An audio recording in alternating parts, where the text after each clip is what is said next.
என்றும் நான் செல்ல மாட்டேன். அன்பான என் சொந்த பந்தங்களே, Dear beloved believers, உங்களை சந்திப்பதற்கு மிக்க மகிழ்ச்சி. very happy to meet you all.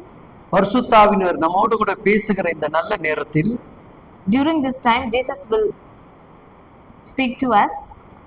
நீங்கள் ஜெபம் பண்ணுவதில் சோர்ந்து போயிருக்கிறீர்களா?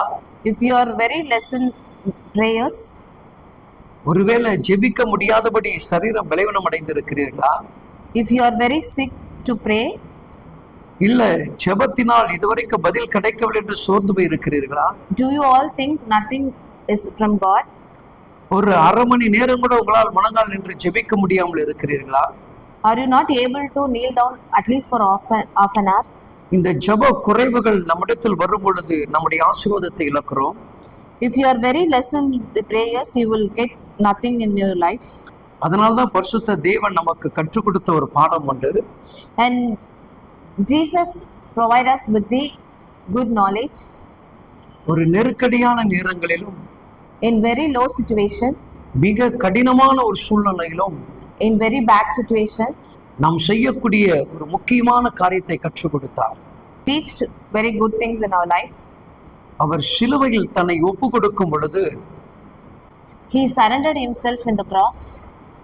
அதன் மூலமாக நமக்கு ஒரு பாடங்களை கற்றுக் கொடுத்தார். He teach the lesson in that. மத்திய 26 அதிகாரம் 41 வசனம் இவ்விதமாக சொல்லுகிறது. Matthew 26:41 says, நீங்கள் சோதனைக்குட்படாதபடிக்கு விழித்திருந்து ஜெபம் பண்ணுங்கள். ஆவி உற்சாகம் உள்ளதுதான், மாம்சமோ பலவீனம் உள்ளது என்றார். watch and pray so that you will not fall into temptation. The spirit is willing, but the flesh is weak. விழித்திருந்து ஜெபிக்க வேண்டும் என்று தேவன் சொல்லுகிறார். You all asleep in the morning and pray to the God. ஆவியோ உற்சாகம் உள்ளது. The soul will be very grateful. உண்மையிலே ஜெபிக்கிற பிள்ளைகளுக்கு ஆவியில் உள்ள பலன் கிடைக்கும். To every praying children, they will get a good health. ஒருவேளை நீங்கள் சோர்ந்து போகும்பொழுது மாமிசம் உங்கள் வாழ்வை பலவீனப்படுத்தும். If you are very low in your body, the soul will be praying to God. அதனால்தான் தேவன் நமக்கு கற்றுக் கொடுக்கிறார். And He teaches us in every situation. நீங்கள் எப்பொழுதும் ஆவியில உற்சாகமா இருக்கணும். In every situation, you will be high in the soul. ஜெபம் பண்ணுவதில் விழித்து இருக்கணும். You are not going to sleep in your prayers. Be alive and pray to God. இன்றைக்கு உங்கள் ஜெபம் உங்களுக்கு பதில் கொடுக்கும். Your prayers will be answering by the God.